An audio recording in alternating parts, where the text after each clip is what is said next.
ক্লিপটা অনেক জায়গায় ইউজ হবে, হয়তো আপনারা ইউজ করবেন, আপনাদেরটা কেটে ইউজ করা হবে। নিজেকে ছোট প্রমাণ করে কোনো সুবিধা নিতে চাইনি। অভিজ্ঞতা যদি কেউ আমাকে 35 মনে করেন, আমার বয়স 35, কেউ 50 মনে করলে আমার বয়স 50, কেউ 80 মনে করলে আমার বয়স 80। আমি কচি, আমার বয়স কম, আমাকে এটা করো, আমি বুঝি না। আমি এই কথাটা বললে শুধু ওই ক্লিপটা অনেক জায়গায় ইউজ হবে, হয়তো আপনারা ইউজ করবেন, আপনাদেরটা কেটে ইউজ করা হবে। বয়স নিয়ে আসলে অনেক কথা হচ্ছে, ভালোই হলো আপনারা এই প্রশ্নটা তুললেন। আসলে আমি কখনোই নিজেকে ছোট প্রমাণ করে কোনো সুবিধা নিতে চাইনি, কিংবা সুবিধার জায়গাও না। বা মানুষও যে আমার বয়স শুনে সারপ্রাইজ হচ্ছেন, সেটাকেও আমি দোষের কিছু মনে করি না।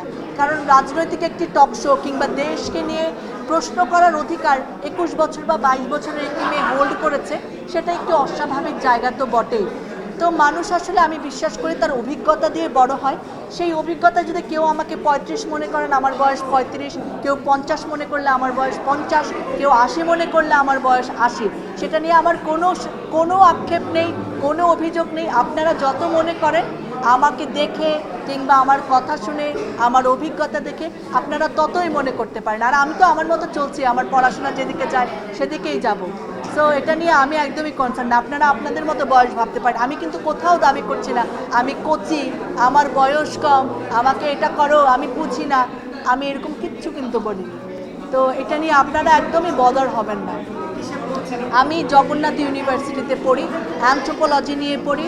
আমার গ্র্যাজুয়েশন কমপ্লিট করতে আরও কিছু দিন লাগবে। আপনারা দোয়া করবেন যাতে আমি পড়াশোনাটা ঠিকঠাক করতে পারি। আমি এতদিন পর্যন্ত ভালোভাবে করেছি পড়াশোনা ঠিকঠাক না করলে বাড়ি থেকে এখন আমাকে মার খেতে হবে।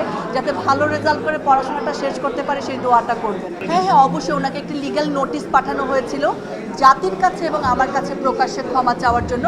তিনি সেটা করেছেন। আমি একটা আইনি নোটিশ পেয়েছি, তিনি ক্ষমা প্রার্থনা করে সেই নোটিশটি পাঠিয়েছিলেন। সেটি একদম সত্যি। আমি আসলে তাদের পরিকল্পনা সম্পর্কে জানি না, তবে এখনও অনেক জায়গায় আসলে পানি কমেনি।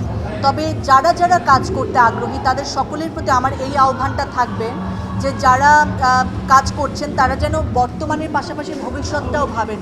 কারণ এই সময়টা সারভাইভ করার পর আসলে সাধারণ জীবনযাপন, কেউ হয়তো পেশা হারিয়েছেন, কেউ হয়তো ঘরবাড়ি হারিয়েছেন, কেউ হয়তো তার সম্পদ যা ছিল সেই সবটুকু হারিয়েছেন। তারা যাতে আবার জীবনযাপনের অনুষঙ্গটুকু খুঁজে পান, সেই ব্যাপারে আমরা যেন কাজ করি। আমাদের জন্য সেই পরিকল্পনাটুকু থাকে, সেই আহ্বানটি আমাদের থাকবে। আমি জানি না তারা আসলে কী করবে।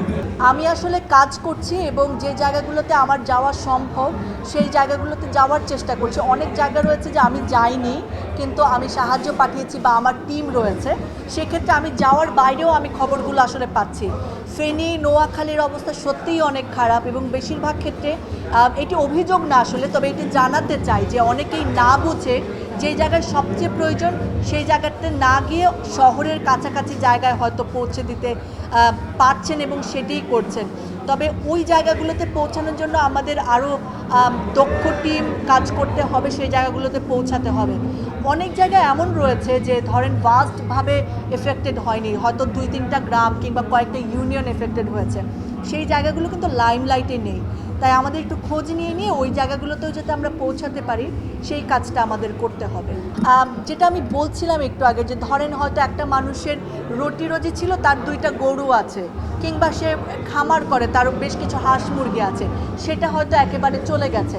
তখন তো আসলে তার যে আবার জীবন যাপন করা কিংবা স্বাভাবিক জীবনে ফিরে আসা, পানি নামার পরে ওইটা এতটা সহজ না।